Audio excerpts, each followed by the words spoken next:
ಗಗನಕ್ಕೇರುತ್ತಿದ್ದ ಬಂಗಾರದ ಬೆಲೆಗೆ ಬ್ರೇಕ್. ಒಂದೇ ದಿನದಲ್ಲಿ ಕುಸಿದ ಚಿನ್ನದ ಖರೀದಿದಾರರಿಗೆ ಸುವರ್ಣಾವಕಾಶ. ಬೆಳ್ಳಿ ಬೆಲೆಯಲ್ಲೂ ಭರ್ಜರಿ ಕುಸಿತ. ಚಿನ್ನಾಭರಣ ಖರೀದಿಸಲು ಕಾಯುತ್ತಿದ್ದವರಿಗೆ ಭರ್ಜರಿ ಸಿಹಿ ಸುದ್ದಿ ಸಿಕ್ಕಿದೆ.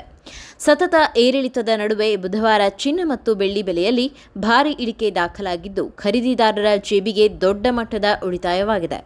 ಜೂನ್ 10ರಂದು 24 ಕ್ಯಾರೆಟ್ ಶುದ್ಧ ಚಿನ್ನದ ಬೆಲೆ 10 ಗ್ರಾಂಗೆ 4,000 ರೂಪಾಯಿಗೂ ಅಧಿಕ ಇಳಿಕೆಯಾಗಿದ್ದು, ದೇಶದ ಪ್ರಮುಖ ನಗರಗಳಲ್ಲಿ ಬಂಗಾರದ ದರ ಕುಸಿತ ಕಂಡಿದೆ. ರಾಷ್ಟ್ರ ರಾಜಧಾನಿ ದೆಹಲಿಯಲ್ಲಿ 22 ಕ್ಯಾರೆಟ್ ಚಿನ್ನದ ಬೆಲೆ 10 ಗ್ರಾಂಗೆ 3,950 ರೂಪಾಯಿ ಇಳಿದಿದ್ದು, 1,36,600 ರೂಪಾಯಿಗೆ ತಲುಪಿದೆ. ಅದೇ ವೇಳೆ 24 ಕ್ಯಾರೆಟ್ ಚಿನ್ನದ ಬೆಲೆ 4,300 ರೂಪಾಯಿ ಕುಸಿದಿದ್ದು, 1,49,010 ರೂಪಾಯಿಗೆ ದಾಖಲಾಗಿದೆ. ಬೆಂಗಳೂರು ಮಾರುಕಟ್ಟೆಯಲ್ಲಿ 24 ಕ್ಯಾರೆಟ್ ಚಿನ್ನದ ಬೆಲೆ 10 ಗ್ರಾಂಗೆ 1,48,860 ರೂಪಾಯಿಗೆ ಇಳಿದಿದೆ.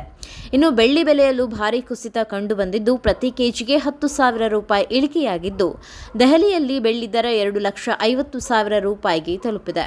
ಅಂತಾರಾಷ್ಟ್ರೀಯ ಮಾರುಕಟ್ಟೆಯಲ್ಲೂ ಚಿನ್ನ ಮತ್ತು ಬೆಳ್ಳಿ ಬೆಲೆಗಳು ಇಳಿಕೆ ಕಂಡಿದೆ. ಸ್ಪಾಟ್ ಗೋಲ್ಡ್ ಶೇಕಡಾ 1.4ರಷ್ಟು ಕುಸಿದು ಪ್ರತಿ ಔನ್ಸ್ಗೆ $4,203 ಮಟ್ಟಕ್ಕೆ ತಲುಪಿದ್ದರೆ, ಸ್ಪಾಟ್ ಸಿಲ್ವರ್ ಕೂಡ ಶೇಕಡಾ 1.4ರಷ್ಟು ಇಳಿದು ಪ್ರತಿ ಔನ್ಸ್ಗೆ $64.48ಗೆ ದಾಖಲಾಗಿದೆ. ಮಧ್ಯಪ್ರಾಚ್ಯದಲ್ಲಿ ಹೆಚ್ಚುತ್ತಿರುವ ಭೌಗೋಳಿಕ ಉದ್ವಿಗ್ನತೆ, ಜಾಗತಿಕ ಆರ್ಥಿಕ ಅನಿಶ್ಚಿತತೆ ಹಾಗೂ ಹೂಡಿಕೆದಾರರ ನಿಲುವಿನ ಬದಲಾವಣೆಗಳ ಪರಿಣಾಮವಾಗಿ ಅಮೂಲ್ಯ ಲೋಹಗಳ ಬೆಲೆಯಲ್ಲಿ ಏರಿಳಿತ ಮುಂದುವರೆದಿದೆ.